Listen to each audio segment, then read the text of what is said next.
Complete करने वाले हैं अपने चैप्टर नंबर 1 यानी nature and significance of management को, और उसके साथ ही हम लोग स्टार्ट करेंगे फिर नया चैप्टर। तो आइए जल्दी से 2 से 3 टॉपिक बचा हुआ है, इसको निपटा लेते हैं और उसके बाद जल्दी से चलते हैं अगले चैप्टर की ओर।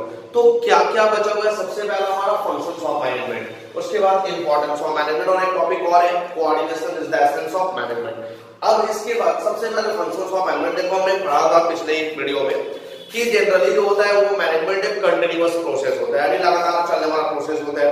तो जब मैनेजमेंट एक कंटीन्यूअस प्रोसेस है तो उसमें उसको कुछ फंक्शंस परफॉर्म करने होते हैं। अब मेनली मैनेजमेंट्स को कितने फंक्शंस परफॉर्म करने होते हैं? 5 फंक्शन। अब इन पांचों फंक्शंस का अगर आपको शॉर्टकट टेक्निक से याद करने के लिए तो वो है आपका पोस्ट बेसिक। पोस्ट बेसिक यही हमारा शॉर्टकट टेक्निक्स है, यानी planning, organising, staffing, directing and controlling.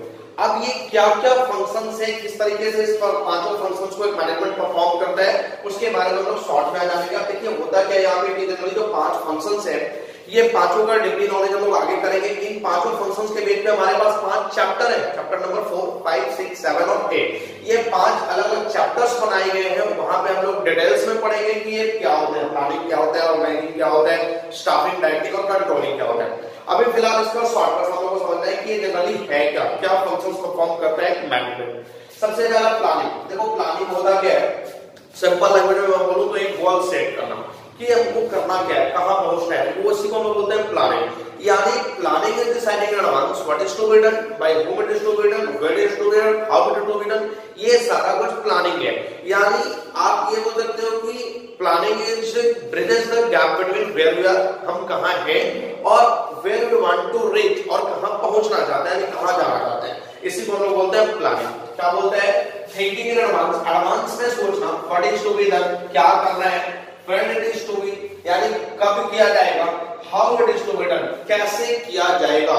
Simple language में सेटिंग अप ऑफ ऑब्जेक्टिव, यानी ऑब्जेक्टिव सेट करना, that is called the planning. अब प्लानिंग में जैसे आज के डेट में अगर आप पढ़ाई कर रहे हो तो पढ़ाई कर रहे हो तो कहीं ना कहीं आपका कुछ ना कुछ गोल है जिसके लिए आप पढ़ाई कर रहे हो। तो ये जो पढ़ाई कर रहे हो यही तो आपकी प्लानिंग है उस गोल तक पहुंचने के लिए। तो गोल तक पहुंचने के लिए, टारगेट तक पहुंचने के लिए जो भी काम हम कर रहे हैं कंटिन्यूअस बेसिस पे, that is called the planning. Advance में सोचना कि क्या करना है, कैसे करना है, कौन करेगा, कब होगा, इन सारे चीजों को हम लोग बोलते हैं प्लानिंग। अब उसके बाद नेक्स्ट है हमारा ऑर्गेनाइजिंग। देखो प्लानिंग को आपने कर लिया कि फॉर एग्जांपल कि आपने अपना टारगेट सेट कर लिया कि मुझे इस साल अपना सेल्स को बढ़ा के चलना है। सेल्स को कितने परसेंट में बढ़ाना है? 20%, 40%, 60%। अब देखो एक चीज हमेशा याद रखना कि प्लानिंग हमेशा स्पेसिफिक टर्म में होगा और एक स्पेसिफिक टाइम बाउंड भी होगा। यानी अब फॉर एग्जांपल कि मुझे सेल बढ़ाना है तो मैंने ये कर लिया कि मुझे सेल बढ़ाना है, और कितने से बढ़ाना है, कितने टाइम में बढ़ाना है ये पता ही नहीं है, तो फिर क्या फायदा मुझे टारगेट सेट करने का। अब जैसे आपने टारगेट कुछ सेट करा रही, आपने एग्जाम दिया, आपके 70% आ गए, आपके 70% आ गए, आप खुश हो गए, तो बस यही हमारा प्लानिंग है? नहीं, आप एक टारगेट सेट करो स्पेसिफिक टाइम में कि मुझे 90% चाहिए। अगर आपके 90% आ गए तो आप बोलो मेरा प्लानिंग अच्छा था। अगर आपके 90% नहीं आया, प्लानिंग अच्छा नहीं थी। तो ये होता है प्लानिंग। उसके बाद नेक्स्ट होता है ऑर्गेनाइजिंग। ऑर्गेनाइजिंग में क्या होता है कि आपने प्लानिंग कर लिया, अब उसके बाद प्लानिंग के बाद बहुत सारे ड्यूटीज परफॉर्म करने होते हैं, बहुत सारे डिपार्टमेंट्स बनाने होते हैं, क्योंकि प्लानिंग करना सफिशिएंट नहीं है, प्लानिंग के बाद उसको एग्जीक्यूशन में लेकर के आना है। तो ऑर्गेनाइजिंग थोड़ा सा प्लानिंग को एग्जीक्यूशन में लेकर जाता है, क्योंकि प्लानिंग तो बस एक पेपर वर्क है, पेपर वर्क से एग्जीक्यूशन में लेकर के आने का काम ऑर्गेनाइजिंग होता है। अब ऑर्गेनाइजिंग में क्या होता है कि आपने प्लानिंग किया, उसके बेस पर आप काम को डिवाइड करो, फंक्शंस के आधार पर आप डिपार्टमेंट्स बनाओ, अलग अलग डिपार्टमेंटलाइजेशन करो। उस डिपार्टमेंट में लोगों को, जैसे आपने मार्केटिंग की सेल्स को बढ़ा के चलना है, तो अब मैं किस तरीके से सेल्स को बढ़ाऊं, क्या मैं प्रोडक्शन कॉस्ट बढ़ाऊं या मैं मार्केटिंग का खर्चा बढ़ाऊं, एडवर्टाइजमेंट पे खर्चा बढ़ाऊं, किस तरीके से मैं प्रोडक्शन करूं कि हमारा कॉस्ट कम है। तो इन सारी चीजों को सोचना, इसी को हम लोग बोलते हैं ऑर्गेनाइजिंग। क्या बोल रहा है? फंक्शंस ऑफ असाइनिंग ड्यूटी, यानी कि आप यहाँ पे कौन किस तरह का काम करने वाला है, कौन क्या काम करने वाला है, वो ग्रुपिंग टास्क। ग्रुपिंग टास्क का मतलब क्या है कि अगर मुझे सेल्स बढ़ा के चलनी है तो मैं एक कैटेगरीज के लोगों को एक साथ लेकर के चलूंगा। जैसे सेल्स बढ़ाना है तो आप मार्केटिंग डिपार्टमेंट वाले आ जाओ, उसके बाद फिर कॉस्ट डिपार्टमेंट वाले आ जाओ, इन सारे एडवर्टाइजमेंट डिपार्टमेंट वाले आ जाओ, इन सारे लोगों को एक साथ लेकर चलना। तो functions of assigning duty, grouping task, establishing authority, यानी कौन किसको ऑर्डर देने वाला है, अरेंजिंग रिसोर्सेस यानी सारे रिसोर्सेस का अरेंजमेंट कैसे होगा। जनरली हम लोग इसी को बोलते हैं ऑर्गेनाइजिंग। यानी ऑर्गेनाइजिंग क्या होता है कि एक प्लानिंग जो पेपर वर्क में था उसको थोड़ा एग्जीक्यूशन पे लेकर के आना। Next staffing. अब स्टाफिंग क्या होता है कि आपने फंक्शंस के बेसिस पे अलग अलग डिपार्टमेंट तो बना दिए, बट उस डिपार्टमेंट में काम करेगा कौन, तो उस डिपार्टमेंट में लोगों को अपॉइंट करना क्या होता है स्टाफिंग। अब किस तरीके से अपॉइंट करना है, यानी फाइंडिंग द राइट पर्सन को फाइंड करना फॉर द राइट जॉब के लिए, हैविंग द राइट क्वालिफिकेशन, कौन सा पर्सन राइट जॉब के लिए राइट होगा, जिसके पास एक राइट क्वालिफिकेशन होगा, and doing the right job at the right time, यानी ऐसे पर्सन को वहां पे अपॉइंट करना जो अपना सही काम सही समय पर पूरा करे, जिसके पास सही क्वालिफिकेशन हो और जो उस जॉब के लिए बिल्कुल परफेक्ट हो। तो इसी को हम लोग बोलते हैं स्टाफिंग, यानी कि क्वालिफिकेशन के आधार पर, उसके फंक्शन के आधार पर वहां पे लोगों को अपॉइंट करना, staffing, that is what the staffing. अब सिर्फ अपॉइंट करना सफिशिएंट नहीं है कि काम पे मैंने लोगों को लगा दिया, तो सिर्फ वो सफिशिएंट नहीं है। उसके बाद आता है नेक्स्ट फंक्शन हमारा डायरेक्टिंग। अब डायरेक्टिंग क्या होता है कि सिर्फ स्टाफिंग कर देना सफिशिएंट नहीं है, लोगों को काम दे देना सफिशिएंट नहीं है। अब उनको कंटिन्यूअस बेसिस पे, जैसे हमारे यहाँ नए एम्प्लॉय आ गए तो नए एम्प्लॉय को ले आना सिर्फ सफिशिएंट नहीं है, उनको कंटिन्यूअस बेसिस पर जॉब प्रोवाइड करना, कंटिन्यूअस बेसिस पर ऑर्गेनाइजेशन में मेंटेन करके रखना, ये होता है हमारा डायरेक्टिंग। यानी क्या होता है लीडिंग। आप उसको इस तरह से लीड करो, influencing, guiding and motivating employ, यानी इस तरीके से एम्प्लॉय को मोटिवेट करो कि वो हमारे ऑर्गेनाइजेशंस में लगातार बना रहे, लगातार काम करता रहे। यानी आप उसको इस तरीके से मोटिवेट करो कि भाई आप काम करो, ये ऑर्गेनाइजेशन सिर्फ मेरा नहीं है, हम सबका है। तो अगर हम लोग मिलकर काम करेंगे तो ऑर्गेनाइजेशन का फायदा होगा, साथ ही साथ हम लोग का पर्सनल फायदा भी होगा। तो उनको मोटिवेट करना है। Directing means leading, influencing, guiding and motivating the employee. अब उसके बाद लास्ट फंक्शन होता है कंट्रोलिंग। कंट्रोलिंग का मतलब क्या होता है कि जनरली कंट्रोलिंग हम लोग ये चेक करते हैं कि जो हमारा प्लानिंग था उसके अकॉर्डिंग हमारा काम हुआ है या नहीं हुआ है। यानी जो हमने टारगेट सेट करा था, जिसके लिए हमने प्लानिंग करी थी, उसके अकॉर्डिंग मेरा फाइनल काम हुआ है या नहीं हुआ है। यानी क्या बोल रहा है, monitoring the organising performance. Organisation के परफॉर्मेंस को मॉनिटर करना, चेक करना कि उसके अकॉर्डिंग काम हुआ है नहीं। अगर काम हुआ है तो फिर ठीक है, काम नहीं हुआ है तो आप वहां पे डेविएशंस ढूंढो कि किस कारण से हमारा काम नहीं हुआ, फिर उस डेविएशंस को सुधारो और उसके बाद फिर से प्लानिंग करो। अब देखो मैंने क्या बोला कि डेविएशंस ढूंढो, फिर से उसको सुधार करके उसके लिए प्लानिंग करो। यानी इसका मतलब क्या हुआ कि जहां हमारा कंट्रोलिंग इन होता है वहां से हमारा प्लानिंग फिर से स्टार्ट होता है। यानी controlling ends, planning starts where the controlling end. यानी ये प्लानिंग और कंट्रोलिंग एक दूसरे से इंटरलिंक्ड है। जहां ये कंट्रोलिंग एंड होगा वहीं फिर से प्लानिंग स्टार्ट हो जाएगा। तो ये थे गाइस फंक्शंस ऑफ मैनेजमेंट। अब नेक्स्ट टॉपिक हमारा था, moving forward to the next topic, importance of managements. यानी मैनेजमेंट्स का क्या क्या इंपॉर्टेंस है, मैनेजमेंट्स कब कब जरूरत होता है।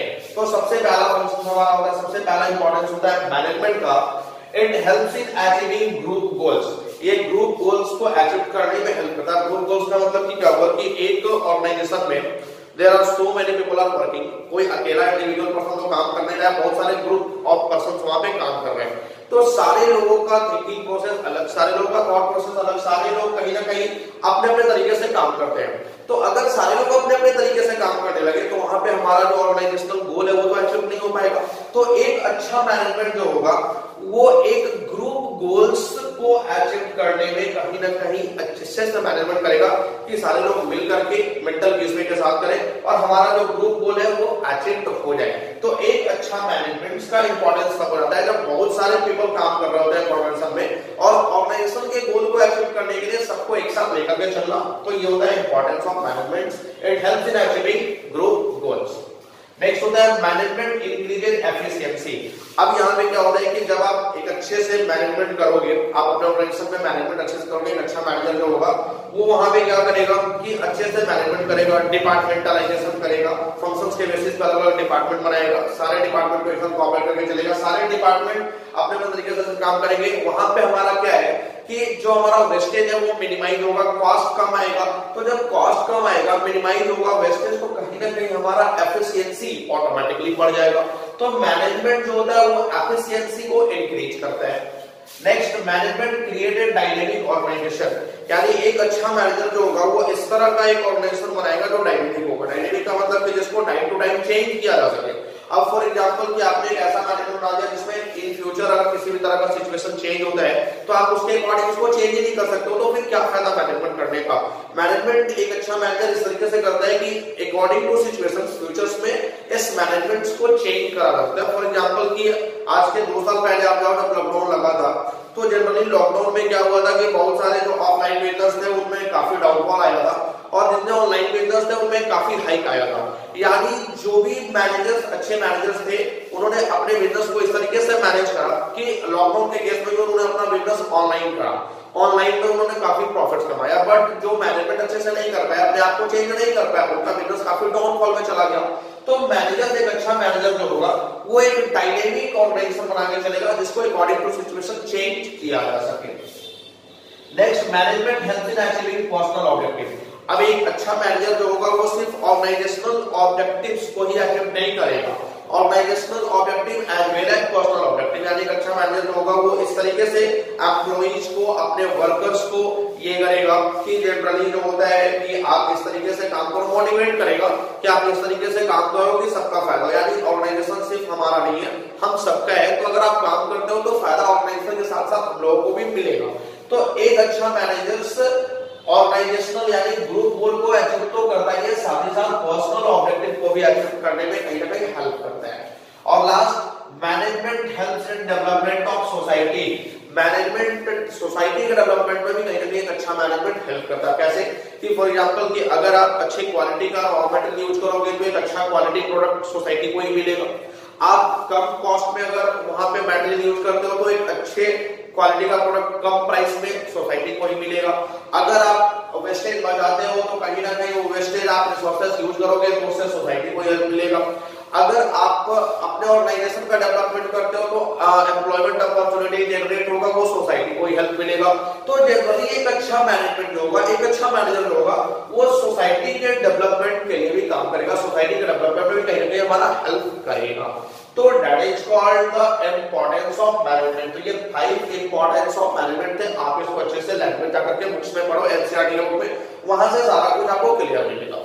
अब एक लास्ट टॉपिक हमारा बच गया है, coordination, the essence of management.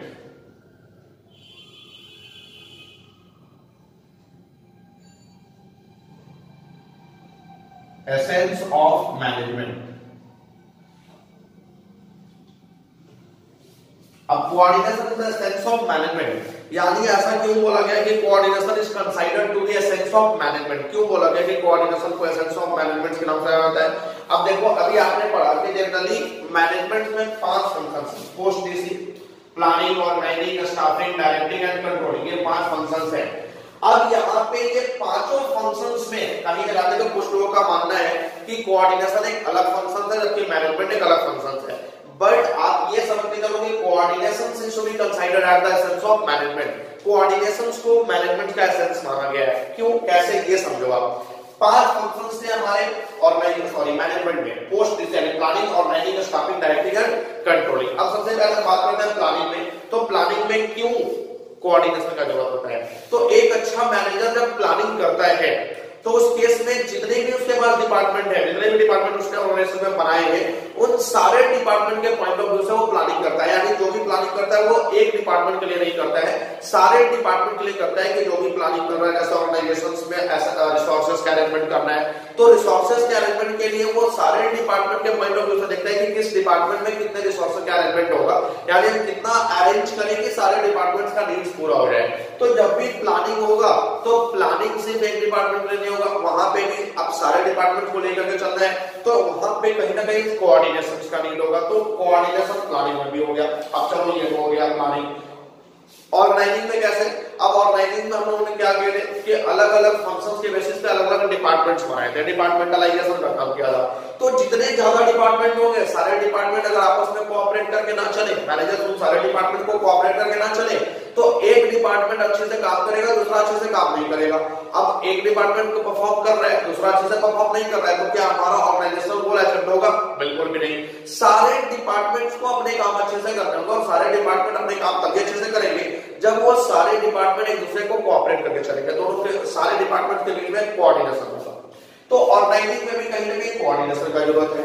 अब चलो ये हो गया। नेक्स्ट हमारा स्टाफिंग। स्टाफिंग क्या होता है कि हमने क्या कहते हैं कि जितने भी डिपार्टमेंट बनाए थे उन सारे डिपार्टमेंट्स में अलग अलग लोगों को अपॉइंट किया था परफॉर्म करने के लिए।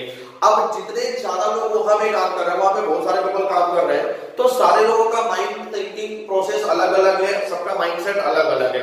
तो अगर सारे लोगों को कोऑर्डिनेट करके नहीं चला गया तो वहां पे कोई भी काम अपने डायरेक्शन सेम डायरेक्शन में नहीं करेंगे, और सेम डायरेक्शन में नहीं करेंगे तो हमारा ऑर्गेनाइजेशनल गोल अचीव नहीं हो पाएगा। तो जितने भी पीपल वहां पे वर्किंग कर रहे हैं सबके बीच में कोऑर्डिनेशन एस्टैब्लिश करना ये मैनेजर का ही काम है, यानी कोऑर्डिनेशन करने की स्टाफिंग में भी है।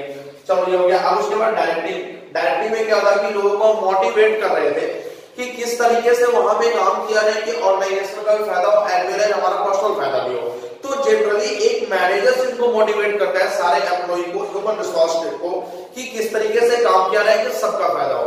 अब एक मैनेजर का बात कोई क्यों सुनेगा, मैनेजर्स का बात जनरली कोई भी एम्प्लॉय क्यों सुनेगा, तो मैनेजर्स को इस तरीके से मैनेजमेंट करना होगा कि वो सबको साथ में लेकर चले, यानी कि सिर्फ अपने पर्सनल ऑब्जेक्टिव के बारे में नहीं सोचे, यानी कि सबका साथ सबका विकास में काम करें, तभी मैनेजर्स का कोई बात सुनेगा। तो अब यहाँ पे भी कहीं ना कहीं डायरेक्टिव में उसको कोऑपरेटिव करना होगा, कोऑर्डिनेशन करके चलना होगा, तभी जाकर के लोग उसके बात को सुनेंगे और उसके बेस पे मोटिवेट होकर के काम करेंगे। चलो अब ये हो गया। अब कोऑर्डिनेशन कंट्रोलिंग में क्या होता है, कंट्रोलिंग तो बनाई है कोऑर्डिनेशन के लिए कि इनके यहाँ यानी इन सारे लोगों के द्वारा जो भी फंक्शंस परफॉर्म किए जा रहे हैं उनको कंटीन्यूअस बेसिस पे चेक करना कि जो भी यहाँ पे ये फंक्शंस परफॉर्म किए जा रहे हैं वो अकॉर्डिंग टू प्लानिंग हो रहे हैं या नहीं हो रहे हैं। इसी को तो हम लोग बोलते हैं कंट्रोलिंग, यानी कहीं ना कहीं यहाँ पे सारे फंक्शंस जितने भी प्लानिंग ऑर्गेनाइजेशन स्टाफिंग डायरेक्टिव में काम हो रहे हैं सबको चेक करना कंटीन्यूअस बेसिस पे, that is called the controlling. तो जब तक इन सारे लोगों में कोऑर्डिनेशन होगा कंट्रोलिंग का काम अच्छे से नहीं हो पाएगा। तो ये थे guys the coordination is to be considered as a sense of management. ये 3 टॉपिक्स बचे हुए थे, ये तीनों टॉपिक्स कवर हो गए। आई होप कि आपको अच्छे से क्लियर है। अगर किसी भी तरह का कोई इसमें डाउट रह जाता है तो आप कमेंट सेक्शन में आ जाओ, वहां पे मैसेज करो, आपका डाउट क्लियर कर दिया जाएगा। बट अभी फिलहाल एनसीईआरटी का जाकर के लैंग्वेज पढ़ो, वहां से सब कुछ क्लियर हो जाएगा। तो ये चैप्टर नंबर 1 हमारा कंप्लीट। अब हम लोग बहुत जल्द कल या परसों हम लोग मिलेंगे चैप्टर नंबर 2 के साथ, जो कि हमारा principle of management, most important chapter. तब तक इसको पढ़ो, आप इसका नोट्स बनाओ और उसके बाद लास्ट में फिर हम लोग एक बार इसका रिवीजन कर लेंगे और ये चैप्टर हमारा कंप्लीट। तो आई होप कि आपको अच्छे से क्लियर है, कोई भी डाउट नहीं है। जो भी डाउट होगा कमेंट सेक्शन में आकर के मैसेज कर दो, आपका डाउट क्लियर हो जाएगा। और आप अपना रिस्पांसिबिलिटी तो बिल्कुल भी मत बोलना, वीडियो को लाइक और शेयर करते रहो ताकि सारे लोगों तक ये वीडियो पहुंचते रहे, सारे लोग अपना क्लास कर सकें। Thank you.